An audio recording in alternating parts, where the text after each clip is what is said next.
Okay, Max and whoever else might find these useful.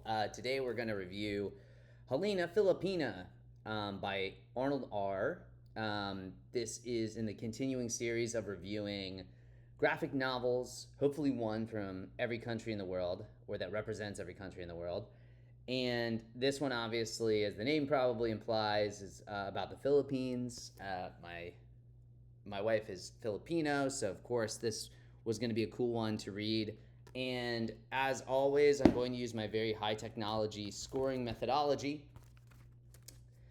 of writing on a piece of paper and mostly keeping it in camera here to score this one.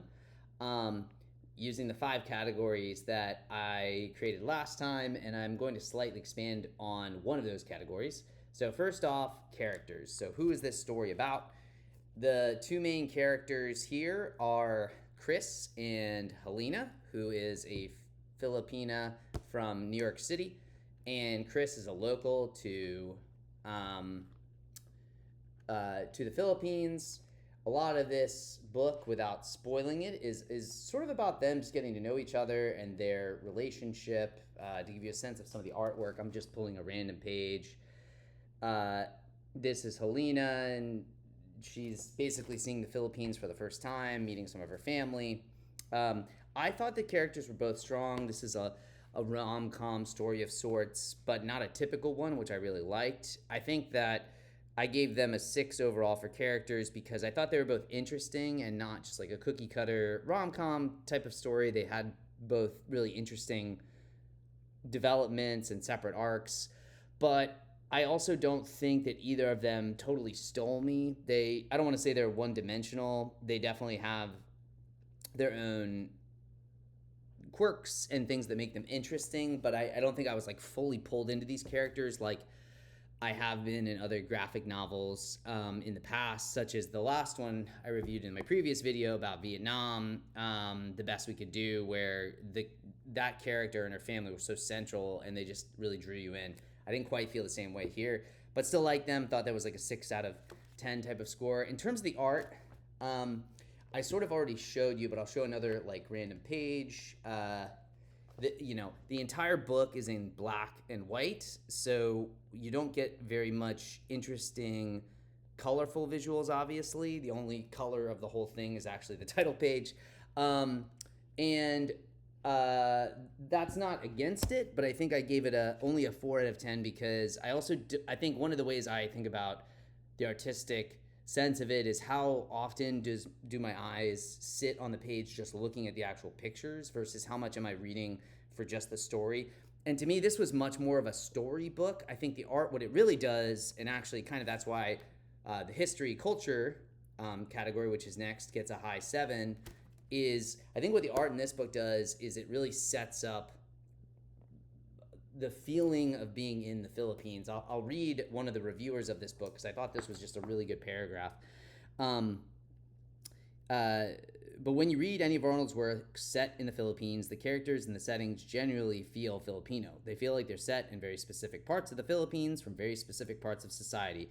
The way the characters talk, their body language, and the distinct background details that pepper the setting of every scene, they all contribute to making the stories feel genuine. Filipinos who read it will feel right at home, and those from other countries will swear they've just taken a virtual Philippine vacation. So I really like that. I think that's the goal of a really good graphic novel, to build empathy and cultural awareness, is that you really get the sense of being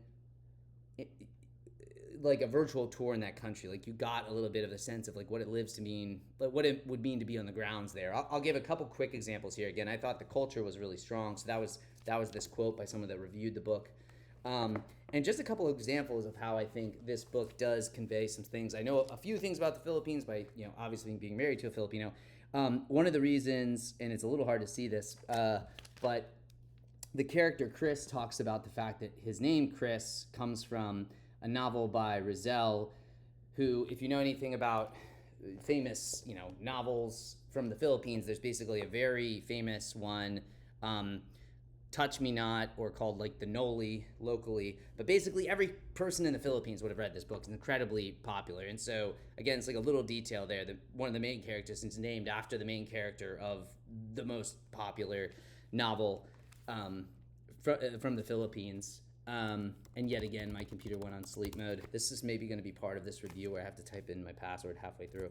Another nice detail is that, again, without giving too many spoilers, at some point, Halina reads a name which is Landicho. That was also my wife's maiden name. So again, a very, they use very Filipino names. I think like probably, again, the kind of detail that makes it feel very like interesting. And maybe the last and funny example I'll give here is, without again spoiling too much of the story, at some point Halina is tricked looking for a bus station, and they kind of realize, oh, it's a word play due to some of the ways that accents can lead to misinterpretations, basically, in a very like comedic way that if you are Filipino, you would probably think is very funny and very well written. So I thought the strong parts of this book were definitely the history and cultural aspect. I expanded that category to not just be history, like you're learning about a historical thing from that country, but also the sense that you really can get the culture. In terms of readability, I gave this a 7 because, as I said before, high mark for me, something very readable is something you're in it for the story. I found it that way for sure. But also, I've read this book now twice. I went back to the library just to get it up and read it again because I really, it stuck with me, and that's, again, a good sign of readability. So I gave that a 7, which is high as well. And then finally, the X Factor score, I only gave a 4 because I didn't think there was anything from this book that, again, compared to some other graphic novels, which I'll review later, totally mixed things up for me. I think I gave it a 4 because there were at least moments about the characters, or some actually ancillary characters I just thought were like really interesting dynamics they had, particularly with one admirer of Halina, which I won't spoil, but I just really liked his character and how it resolved in the story in a really interesting way that felt very true to the characters.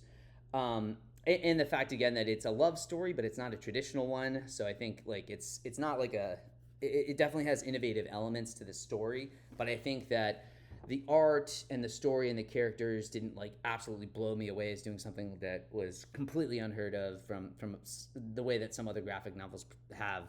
So the final score here is a 5.6.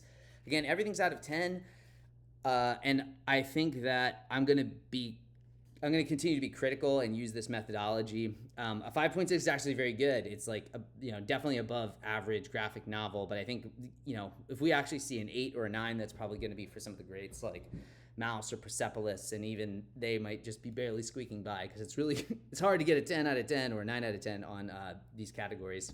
So anyway, Halina Filipina, great book if you want, again, like some of the reviewers said, to feel like maybe you went on a virtual vacation to the Philippines and got to experience some of what it's like to dance, eat local food, and just experience some of the cultural look and feel from one artist's perspective. I thought it was a really, really, really good book and enjoyed it. So anyway, hopefully this is good, me / anyone else watching this.